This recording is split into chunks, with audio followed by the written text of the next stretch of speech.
Today on Rappler, China says the Philippines changed its attitude on the South China Sea dispute under the Aquino administration.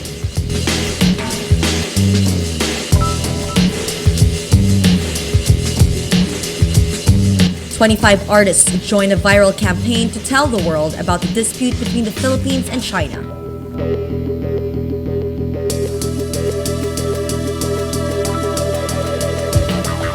And senators call for a review of multi-million peso oversight committees in the 16th Congress.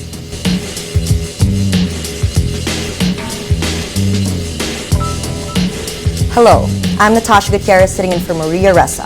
Welcome to Rappler, your social news network. China hits the Philippines for supposedly changing its, quote, attitude and approach toward a dispute on the West Philippine Sea or South China Sea. In a statement, Chinese Foreign Ministry spokeswoman Hua Chunying criticizes the Philippines for pushing international arbitration.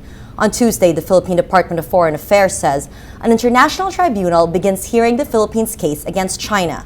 This comes after the Philippines said China's accusation that Philippine officials lied about the dispute was baseless. In her statement, Hua also recalls the joint marine seismic undertaking agreement China entered into with Vietnam and the Philippines under the administration of former President Gloria Arroyo. The three countries agreed to conduct joint explorations of the disputed South China Sea. Up to 80% of the JMSU site was within the Philippines' exclusive economic zone. Legal experts told Newsbreak in 2008 that the government, quote, effectively derogated the Philippines' sovereignty over the marine resources around the province of Palawan. Hua says it is regrettable that over recent years, the Philippines has changed its attitude and approach in handling the issue and went back on its consensus with China. In July 2012, the International Crisis Group says the shift in the Philippines' attitude on the maritime dispute came with a change in precedence. In its report, the ICG says Arroyo's administration was more receptive to Beijing. It adds China sees the Aquino government's stronger stance as provocative and has responded by increasing its presence in disputed areas. An unnamed ICG source adds the former government could be bought. The current government cannot. A new group called the West Philippine Sea Coalition launches a viral campaign to tell the world the truth about the maritime dispute between the Philippines and China. Carmela Fonbuena reports. Hiling po natin ay masunod ng maayos ang law, ang international law, na 200 nautical miles within our shore ay atin po. Sana po ang China ay maging mahusay na neighbor. They will be good neighbors to us. Celebrities joined the fight to protect the country's territory. J.R., Billy Crawford, Q York. 25 artists are working on a song to support the West Philippine Sea Coalition, a new group organizing simultaneous protest rallies worldwide on July 24. West Philippine Sea Coalition will hold a protest rally on July 24 before the Chinese consulate at the World Center building on Buendia Avenue, which is now known as Hilpuyat Avenue, in Makati, from 12 noon to 2 p.m. This initiative will be simultaneously conducted by the U.S. Pinoys for Good Governance in various cities of the United States, Canada, Australia, and Europe at their chosen time and venue on July 24. The coalition is organized as the International Tribunal for the Law of the Sea begins to hear the Philippines' case against China over the West Philippine Sea. That this protest rally is only going to be the start of something that we intend to become bigger, not only the Philippines but worldwide, in order to tell the world about what is happening in our backyard, the bullying that is being done by our big neighbor, China. The coalition aims to make the campaign viral in the streets and in social media. It's an unconventional defense strategy from the world's social media capital. Carmela Fonbuena, Rappler, Manila. The suspected brains behind an alleged 10 billion peso or $230 million pork barrel scam denies her involvement in the supposed misuse of Priority Development Assistance Fund or PDAF of several lawmakers. In a statement read by her lawyer, Janet Lim Napoles says she has nothing to do with the scheme reported by the Philippine Daily Inquirer. She says the Inquirer's reports, which, quote, vilified and demonized her, are based only on the sworn affidavits made by her relative, scam whistleblower Benhur Luy. Napoles accuses Luy of trying to extort money from her in exchange for a quiet life. She says they hatched a scenario of serious illegal detention and tried to paint a motive by implicating me in multi-million peso anomalies.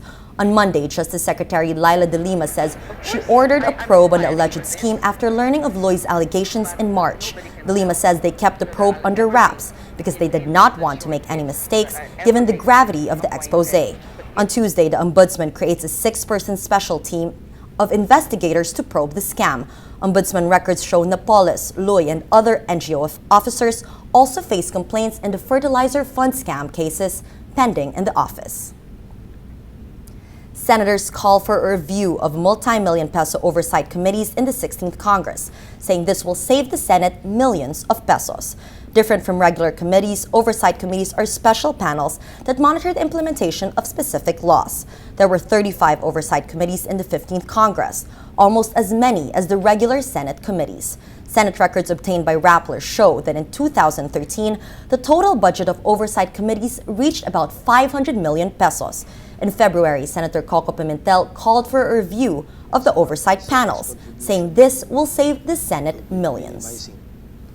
Why don't we incorporate the oversight function into the functions of the regular committee, Senate committee? So, and then because of this incorporation, a little increase in the budget. But if definitely there are 39 standing committees, even if you increase the budget a little, that will not equal the budget allocated for the 35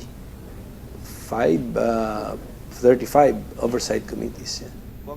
Senate Executive Director for Legislation Renato Bantug Jr. says some oversight committees are redundant. He says existing committees inherently have these oversight functions already. The committee can already exercise oversight powers over the executive, so why the need? Resigned Senate President Juan Ponce Enrile also points out a peculiarity of oversight committees. They have lopsided budgets. The allocations range from 5 million pesos to 37.879 million pesos, depending on the scope of work. Senate records show regular committees have 17.352 million pesos each in 2013. Despite the criticism and suggestions, the proposals to cut down the committees languished in Congress. In his resignation speech in June, Enrile says senators view chairmanships over oversight committees as a form of entitlement. Soto says he will call for a review to cut the oversight committees by half at the first caucus of the new Senate. Ang hihilingin namin dito sa bagong leadership is reviewin mabuti lahat ng oversight committees. All 25 that were created by law, alin pa dyan ang gumagana at hindi. At yung 10 kinreate ng namin through a resolution, i-review din. Alin bang nagawa, ano bang functions, ano bang nagagawa nito, at gaano kalaking ginagastos na pera dito.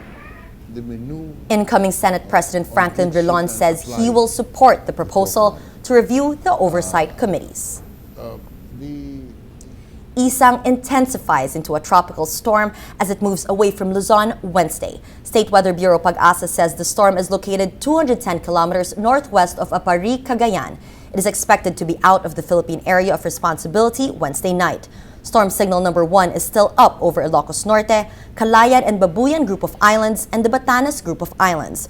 The storm is expected to bring light to moderate rain over Metro Manila and the rest of Luzon and Western Visayas. Cory Montis, the Canadian star of the hit TV musical series Glee, died of an apparent overdose of heroin and alcohol. On Tuesday, the British Columbia Coroner's Office announces the cause of death of the 31-year-old actor, who was found dead Saturday in his Vancouver hotel room. Montis struggled with substance abuse and checked into a rehab facility in April. In past interviews, the actor spoke openly about his history with drugs and alcohol, which began in his youth. And that cause of death was a mixed drug toxicity, and it involved heroin primarily and also alcohol. No evidence to suggest this is anything other than the most sad and tragic accident.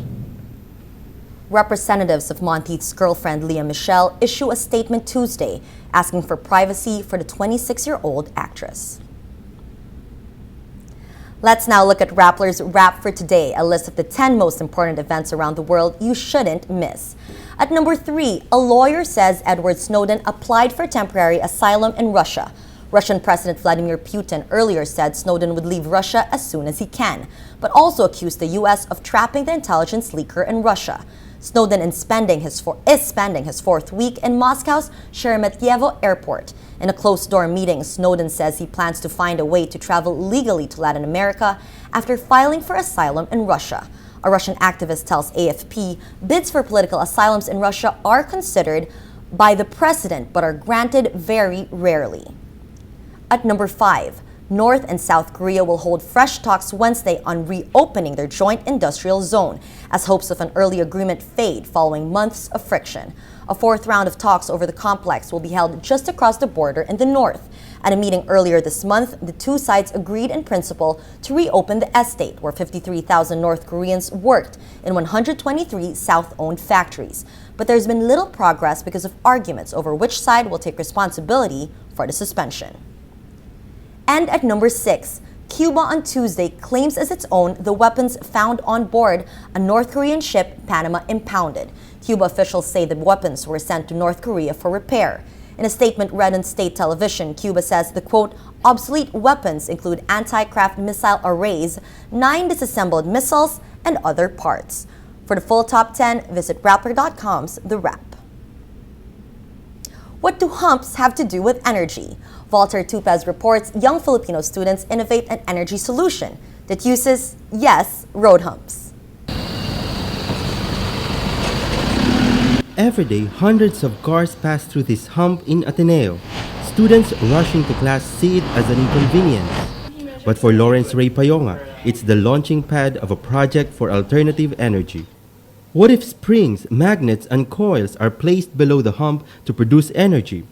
It's an idea inspired by a theory he learned in class, electromagnetic induction. He discusses the idea with a classmate in Ateneo. It was a eureka moment that I thought, oh, this can be a good project. And I told her about it. And then we talked.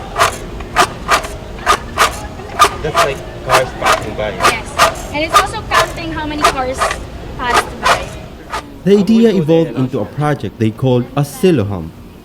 Oscillohump because it came from two words, oscillation and hump.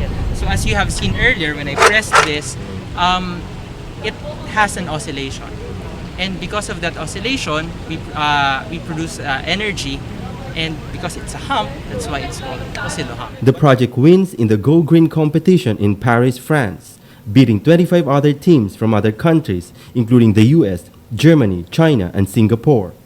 What impressed the judges? The simplicity of the idea addresses two concerns: road safety and energy efficiency.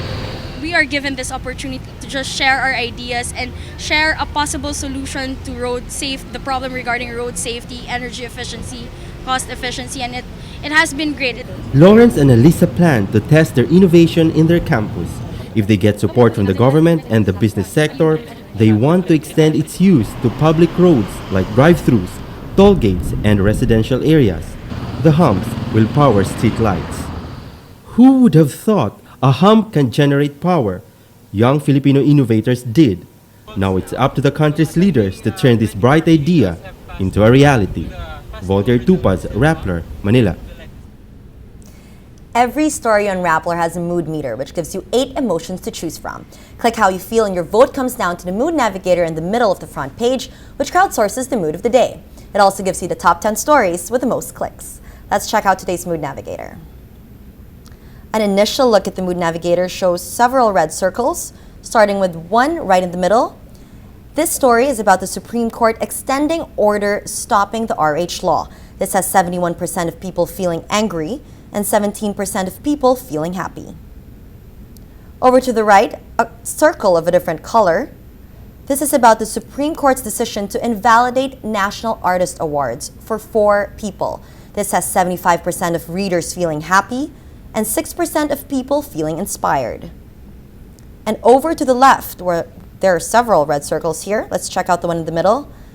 This one is about Senator Miriam's suggestion to the president to probe the pork barrel scam. This has 86% of people feeling angry and 6% of people feeling amused.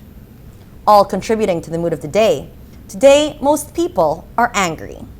That's Rappler's newscast for today, Wednesday, July 17, 2013. Visit Rappler.com and watch our newscast Monday to Friday. Tell us how you feel on our mood meter and help us crowdsource the mood of the day. I'm Natasha Gutierrez. As we say at Rappler, tomorrow begins today.